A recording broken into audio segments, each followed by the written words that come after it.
ಕೆಲವೊಮ್ಮೆ ರಾಜಕಾರಣಿಗಳು ತಾವು ಕೊಡುವಂಥ ಹೇಳಿಕೆ ಹೇಗಿರುತ್ತೆ ಅಂತಂದರೆ ಅದು ವಿಪಕ್ಷಗಳಿಗೆ ಆಹಾರವಾಗಿಬಿಡುತ್ತೆ.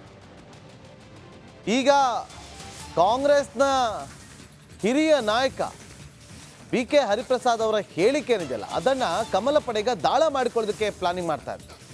ಕೋಮು ಗಲಭೆಗೆ ಬಿಜೆಪಿ ಅಣಿಯಾಗ್ತಾ ಇದೆ ಅಂತೇಳಿ ಬಿ ಕೆ ಹರಿಪ್ರಸಾದ್ ಅವರು ಟ್ವೀಟ್ ಮಾಡಿ ಆಕ್ರೋಶವನ್ನು ವ್ಯಕ್ತಪಡಿಸಿದರು.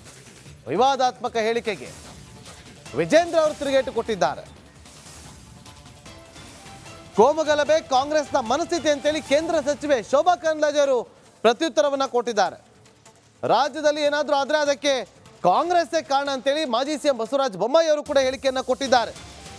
ಒಂದು ಕಡೆ ವಿಜೇಂದ್ರ, ಶೋಭಾ ಕರಂದ್ಲಾಜೆ, ಬಸವರಾಜ ಬೊಮ್ಮಾಯಿ ಬಿಜೆಪಿ ನಾಯಕರು ಕೊಟ್ಟಿರುವಂಥ ಹೇಳಿಕೆ ಕಾರಣ ವಿವಾದಾತ್ಮಕ ಹೇಳಿಕೆಯನ್ನು ಕೊಟ್ಟಿರುವಂಥ ಬಿ ಕೆ ಹರಿಪ್ರಸಾದ್ ಅವರು ಕೇಳಿ.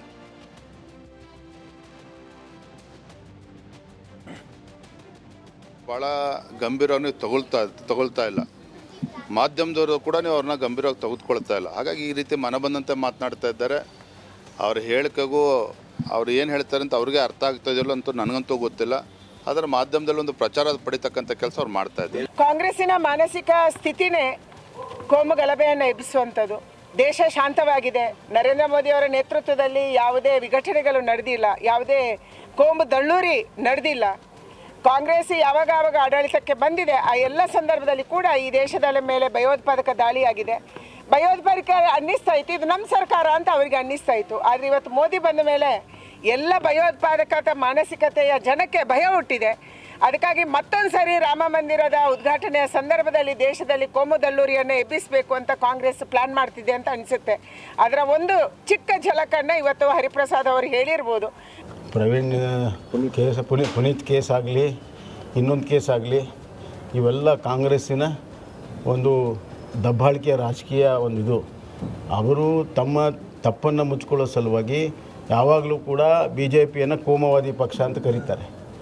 ನಿಜವಾದಂಥ ಕೋಮುವಾದಿ ಯಾರಾದರೂ ಇದ್ದರೆ ಅದು ಕಾಂಗ್ರೆಸ್ ಪಕ್ಷ. ನೋಡಿ, ಒಂದು ಕಡೆ ಬಿ ಜೆ ಪಿ ನಾಯಕರು ಈ ರೀತಿಯಾಗಿ ವಾಗ್ದಾಳಿ ನಡೆಸೋದಕ್ಕೆ ಶುರು ಮಾಡಿಕೊಂಡಿದ್ದಾರೆ. ಮತ್ತೊಂದು ಕಡೆ ಕಾಂಗ್ರೆಸ್ನ ಕೆಲವರು ಅದನ್ನು ಸಮರ್ಥಿಸ್ಕೊಳ್ಳೋದಕ್ಕೆ ಮುಂದಾಗ್ತಿದ್ದಾರೆ. ಕಾಂಗ್ರೆಸ್ನ ಹಿರಿಯ ನಾಯಕ ಬಿ ಕೆ ಹರಿಪ್ರಸಾದ್ ಅವರ ಹೇಳಿಕೆಗೆ ಕಾಂಗ್ರೆಸ್ ನಾಯಕರೀಗ ಸಮರ್ಥಿಸಿಕೊಳ್ತಿದ್ದಾರೆ.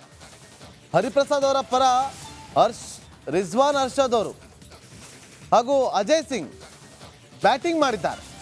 ಹರಿಪ್ರಸಾದ್ ಅವರಿಗೆ ಮಾಹಿತಿ ಇಲ್ಲದೆ ಏನನ್ನು ಹೇಳೋದಿಲ್ಲ ಅಂತೇಳಿ ರಿಜ್ವಾನ್ ಅರ್ಷದ್ ಅವರು ಹೇಳಿದ್ದಾರೆ. ಮತ್ತೊಂದು ಕಡೆ ಬಿಜೆಪಿಯದ್ದು ಹೊಡೆದಾಳುವ ನೀತಿ ಅಂತೇಳಿ ಅಜಯ್ ಸಿಂಗ್ ಅವರು ಹೇಳಿದ್ದಾರೆ. ಕೇಳಿ. ಅವ್ರಿಗೆ ಮಾಹಿತಿ ಇಲ್ಲದೆ ಅವರು ಟ್ವೀಟ್ ಮಾಡೋಕ್ಕಿಲ್ಲ ಅಂತ ನನಗೆ ಅನಿಸುತ್ತೆ. ಒಂದು. ಎರಡನೇದು, ಬಿ ಜೆ ಪಿ ಕೋಮುವಾದಿ ಪಕ್ಷ ಅಂತ ಎಲ್ಲರಿಗೂ ಗೊತ್ತಿದೆ. ಅವರು ಬೆಳೆದಿರೋದೇ ಹಿಂದೂ ಮುಸ್ಲಿಮ್ ಅಂತ ಗಲಾಟೆ ಮಾಡಿಸಿ ಸೃಷ್ಟಿ ಮಾಡಿಸಿ ಸಮಾಜವನ್ನು ಒಡೆದು ಬಿ ಜೆ ಪಿ ಬೆಳೆದು ಬಂದಿರೋದು. ಸೊ ಅವ್ರ ಮೇಲೆ ಯಾರೇ ಏನು ಹೇಳಿದ್ರು ನಂಬದ ಪರಿಸ್ಥಿತಿಗೆ ಇಡೀ ಸಮಾಜ ಇದೆ. ಸೊ ನಾನೇನು ಹೇಳಕ್ಕೆ ಪರಿಸ್ಥಿತಿ ಗೊತ್ತಿಲ್ಲ. ಸರ್ಕಾರಕ್ಕೆ ನಿಶ್ಚಿತವಾಗ್ಲೂ ಮಾಹಿತಿ ಇರುತ್ತೆ, ಇಂಟೆಲಿಜೆನ್ಸ್ ಇದೆ.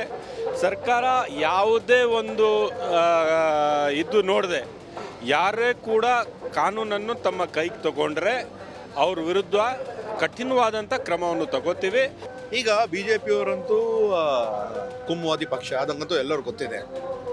ಅವರಲ್ಲಿ ಬೇರೆ ಯಾವುದಾದ್ರು ಏನು ವಿಷಯ ಇಲ್ಲ ಅಂದರೆ ಅವರು ಮತ್ತೆ divide and rule, polarisation politics ಅವರು ಎಲ್ಲ ರೀತಿಯಿಂದ ತಮಗೆಲ್ಲರೂ ಕೂಡ ಗೊತ್ತಿದೆ. ಯಾವಾಗಲೂ ಡಿವೈಡ್ ಆ್ಯಂಡ್ ರೂಲ್ ಮಾಡ್ತಾ ಬಂದಿದ್ದಾರೆ. ಪೋಲರೈಸೇಷನ್ ಪಾಲಿಟಿಕ್ಸ್ ಮಾಡಿದ್ದಾರೆ, ಹಿಂದೂ ಮುಸ್ಲಿಂ ಪಾಲಿಟಿಕ್ಸ್ ಮಾಡಿದ್ದಾರೆ.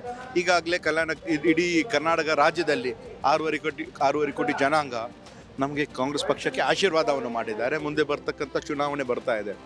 ಸುಮಾರು 20-25 ಸೀಟ್ ಅಂತೂ ನಾವು ಗೆಲ್ತೀವಿ. ಅಷ್ಟು ಮಾಹಿತಿಯನ್ನು ಕೊಡ್ತಾರೆ ನಮ್ಮ ಪ್ರತಿನಿಧಿ ಸುರೇಶ್, ಲೈವ್ನಲ್ಲಿ ಜಾಯ್ನ್ ಆಗಿದ್ದಾರೆ. ಸುರೇಶ್, ಬಿ ಕೆ ಹರಿಪ್ರಸಾದ್ ಅವರ ಒಂದು ಹೇಳಿಕೆ ಇಡೀ ದೇಶದಲ್ಲಿ ಸಂಚಲನ ಮೂಡಿಸಿತ್ತು. ಗೋಧ್ರಾ ಹತ್ಯಾಕಾಂಡ ರೀತಿಯಲ್ಲಿ ಅಟ್ಯಾಕ್ ಆಗುತ್ತೆ ಅಂತೇಳಿ ಈಗ ಒಂದು ಟ್ವೀಟನ್ನು ಮಾಡೋ ಮೂಲಕ ಮತ್ತೊಮ್ಮೆ ಬಿ ಜೆ ಪಿಗೆ ಒಂದು ಪ್ರಬಲವಾದಂಥ ಅಸ್ತ್ರವನ್ನು ಕೊಟ್ರ ಅನ್ನೋ ಪ್ರಶ್ನೆ ಉದ್ಭವ ಆಗುತ್ತೆ. ಆದರೂ ಕೂಡ ಕಾಂಗ್ರೆಸ್ ನಾಯಕರು ಸಮರ್ಥಿಸ್ಕೊಳ್ತಿದ್ದಾರೆ. ಮುಂದೆ ಯಾವ ತಿರುವುಗಳನ್ನು ಪಡೆದುಕೊಳ್ಬೋದು ಈ ವಿಚಾರ?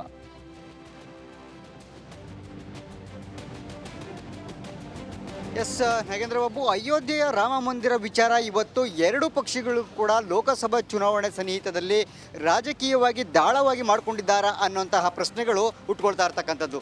ನಾವು ಇದನ್ನು ಸೂಕ್ಷ್ಮವಾಗಿ ನೋಡೋಣ.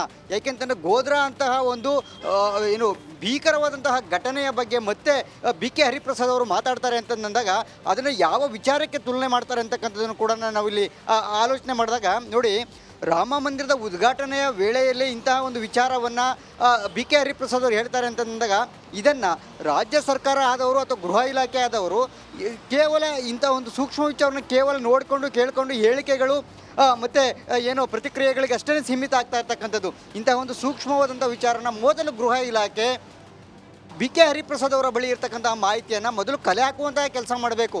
ಜೊತೆಗೆ ಅವರ ಬಳಿ ಏನೆಲ್ಲ ಮಾಹಿತಿ ಇದೆ ಅದು ಸತ್ಯಾಸತ್ಯತೆ ಅಂತ ಹೇಳಿ ಅದನ್ನು ಒಂದು ತುಲನೆ ಮಾಡೋದಕ್ಕೆ ಮತ್ತು ಅದರ ಒಂದು ತನಿಖೆಗೆ ಮುಂದಾಗಬೇಕಾಗಿದ್ದಂಥದ್ದು ಗೃಹ ಇಲಾಖೆ ಇರ್ಬೋದು ಅಥವಾ ಪೊಲೀಸ್ ಇಲಾಖೆಯ ಒಂದು ಜವಾಬ್ದಾರಿಯಾಗಿರ್ತಕ್ಕಂಥದ್ದು. ಆದರೆ ಎರಡೂ ಪಕ್ಷಗಳು ಕೂಡ ಇವರು ಹೇಳಿಕೆ ಕೊಡ್ತಾರೆ, ಅವರು ಅದಕ್ಕೆ ಪ್ರತಿಕ್ರಿಯೆ ಕೊಡ್ತಾರೆ, ಹೇಳಿಕೆ ಕೊಡ್ತಾರೆ, ಈ ಕಡೆ ತಿರುಗೇಟ್ ಕೊಡ್ತಾರೆ. ಬರೀ ಇಷ್ಟಕ್ಕೆ ಸೀಮಿತ ಆಗಿರ್ತಕ್ಕಂಥದ್ದು. ಯಾಕೆಂದರೆ ಈ ಗೋಧ್ರಾ ಅಂತಹ ಘಟನೆಗೆ ನನ್ನ ಬಳಿ ಮಾಹಿತಿ ಇದೆ, ನಾನು ತನಿಖೆ ಮಾಡೋದಾದರೆ ನನ್ನನ್ನು ಕೇಳೋದಾದರೆ ತನಿಖೆ ಅಧಿಕಾರಿಗಳು ನಾನು ಕೊಡ್ತಾನೆ ಮಾಹಿತಿ ಅಂತ ಹೇಳ್ತಾರೆ BK ಹರಿಪ್ರಸಾದ್ ಅವರು. ಅದಾದ ನಂತರ ಇವತ್ತು ಮತ್ತೆ ಟ್ವೀಟ್ ಮೂಲಕ BK ಹರಿಪ್ರಸಾದ್ ಅವರು ಒಂದು ಆತಂಕಕಾರಿ ಅಂಶಗಳನ್ನು ಹೊರಹಾಕ್ತಾರೆ. ರಾಜ್ಯದಲ್ಲಿ ಕೋಮು ಗಲಭೆಯನ್ನು ಸೃಷ್ಟಿ ಮಾಡೋದಕ್ಕೆ BJಪಿಯವರು ಏನು ಪುನೀತ್ ಕೆರೆಹಳ್ಳಿ ಅವರಿಗೆ ಫತ್ವಾ ನೀಡಿದೆ BJP ಅಂತ ಹೇಳಿ ಆ ಒಂದು ಸಂದೇಶವನ್ನು ಸಮೇತ ಟ್ವೀಟ್ ಮಾಡ್ತಾರೆ. ಸೊ ಇದು ನಿಜಕ್ಕೂ ಕೂಡ ಆತಂಕ ಮೂಡುವಂತಹ ವಿಚಾರ. ಇಷ್ಟಿದ್ರೂ ಕೂಡ ರಾಜ್ಯ ಸರ್ಕಾರ ಗೃಹ ಇಲಾಖೆ ಮೌನ ಆಗಿರ್ತಕ್ಕಂಥದ್ದು. ಕೇವಲ ಹೇಳಿಕೆ ಪ್ರತಿಕ್ರಿಯೆಗಳು ತಿರುಗೇಟುಗಳಿಗೆ ಅಷ್ಟೇ ಸೀಮಿತ ಆಗಿರ್ತಕ್ಕಂಥದ್ದು. ಒಂದು ಕಡೆ ಹೇಳ್ತಾರೆ, ಕಾಂಗ್ರೆಸ್ನ ಶಾಸಕರಾದಂತಹ ರಿಜ್ವಾನ್ ಅರ್ಷದ್ ಅವರು ಹೇಳ್ತಾರೆ BK ಹರಿಪ್ರಸಾದ್ ಅವರಿಗೆ ಮಾಹಿತಿ ಇದೆ, ಹಾಗಾಗಿ ಈ ಹೇಳಿಕೆಯನ್ನು ಕೊಟ್ಟಿದ್ದಾರೆ ಅಂತ ಆ ಪಕ್ಷದವರು ಹೇಳ್ತಾರೆ. ಈ ಕಡೆ ಏನಾದರೂ ಬಸವರಾಜ ಬೊಮ್ಮಾಯಿ ಅವರು ಹೇಳ್ತಾರೆ, ಮಾಜಿ ಮುಖ್ಯಮಂತ್ರಿಗಳು, ಒಂದು ವೇಳೆ ಏನಾದ್ರೂ ಮುಂದೆ ಅಹಿತಕರ ಘಟನೆಗಳು ನಡೆದಿದೆ ಆದರೆ ಏನಾದರೂ ಹೆಚ್ಚು ಕಮ್ಮಿ ಆದರೆ ಅದಕ್ಕೆ ಕಾಂಗ್ರೆಸ್ನವರ ಹೊಣೆ ಅಂತ ಹೇಳ್ತಾರೆ. ಇದು ಏನಿದು? ಯಾಕೆಂತಂದರೆ ಎಂತಹ ಒಂದು ರಾಮ ಮಂದಿರ ಒಂದು ಪವಿತ್ರವಾದ ಒಂದು ಕಾರ್ಯದಲ್ಲಿ ಇಂತಹ ಸಮಯದಲ್ಲಿ ಅದು ಲೋಕಸಭೆ ಚುನಾವಣೆ ಕೂಡ ಸನ್ನಿಹಿತ ಇರುವಂಥ ಸಂದರ್ಭದಲ್ಲಿ ಗೋಧ್ರಾದಂತಹ ಘಟನೆಗೆ ಮರುಕಳಿಸಿರುವಂತಹ ಬಗ್ಗೆ ಆತಂಕ ಹೊರಹಾಕೋದು ಅಂತಂದಾಗ ಅವರಲ್ಲಿ ಮಾಹಿತಿ ಸತ್ಯ ಇರ್ಬೋದು ಅಥವಾ ಅದು ಮಿಥ್ಯ ಇರ್ಬೋದು, ಆದರೆ ಅದೊಂದು ಸೂಕ್ಷ್ಮವಾದ ವಿಚಾರ, ಅದನ್ನು ಓಲೈಚೋದು ನೋಡೋಂಥದ್ದು ಯಾರು, ಅದರ ಸತ್ಯಾಸತ್ಯತೆ ಪರಾಮರ್ಶೆ ಮಾಡಬೇಕಾಗಿರ್ತಕ್ಕಂಥವ್ರು ಯಾರು? ಇಷ್ಟಾದರೂ ಕೂಡ ಗೃಹ ಇಲಾಖೆ ಮೌನವಾಗಿದೆ ಅಂತಂದರೆ ಖಂಡಿತವಾಗಲೂ ಕೂಡ ಇದು ಒಂದು ರೀತಿಯಲ್ಲಿ ಆತಂಕಕಾರಿ ವಿಚಾರವೇನೇ. ಇದು ಕೇವಲ ಎರಡೂ ಪಕ್ಷಗಳು ಕೂಡ ಇದಕ್ಕೆ ಜವಾಬ್ದಾರಿ ಇದೆ, ಎರಡೂ ಪಕ್ಷಗಳು ಕೂಡ ಜವಾಬ್ದಾರಿಯುತವಾಗಿ ನಡ್ಕೊಳ್ಬೇಕಾಗಿದೆ ಈ ವಿಚಾರದಲ್ಲಿ.